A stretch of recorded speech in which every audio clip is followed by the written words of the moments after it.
Institutional cases are complex for survivors because they're going back typically to visit a really traumatic time in their life. And that traumatic time might have been from when they were in school, might have been when they were part of a church, might have been in relation to sporting activities. For children that were in foster care, that's a big issue facing the people that were responsible for looking after them. So institutions are complex because not only are we dealing with the individual perpetrator that caused the abuse, but we're also dealing with the institution that remains, that employed that person or had a relationship of importance with that person, that enabled that person to groom and sexually abuse the client. So there are a number of different legal issues that often come into place about who's responsible for what an employee does or what an agent does. But for the most part, we can alleviate a lot of that complexity by the knowledge base we have in terms of working exclusively with survivors.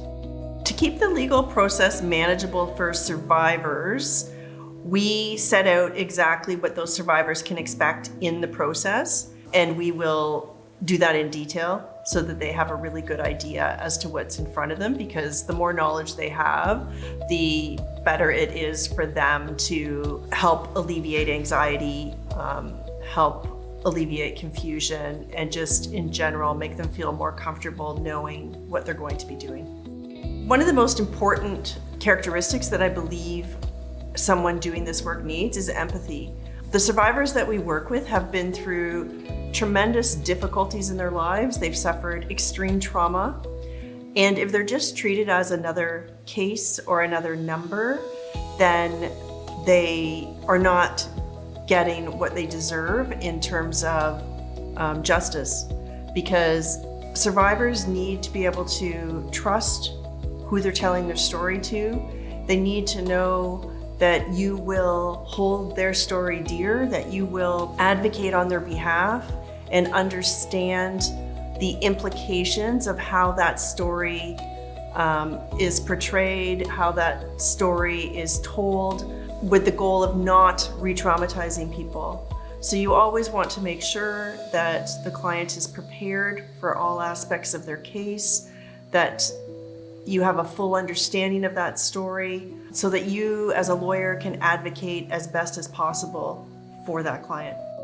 I think my most important job in terms of helping somebody move forward with civil litigation is, again, to understand their story, to advocate as best as I possibly can, to have a relationship with them where they have their full trust in me and I trust them as well in terms of understanding all of the information that they're able to provide me.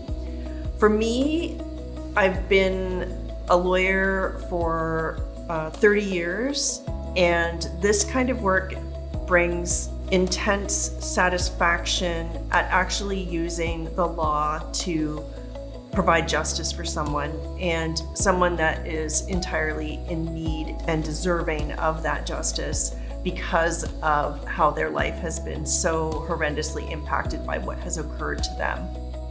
I am grateful for every client that I have that places their trust in me. They have expectations for me to do my job properly, for me to get them the justice that they're seeking.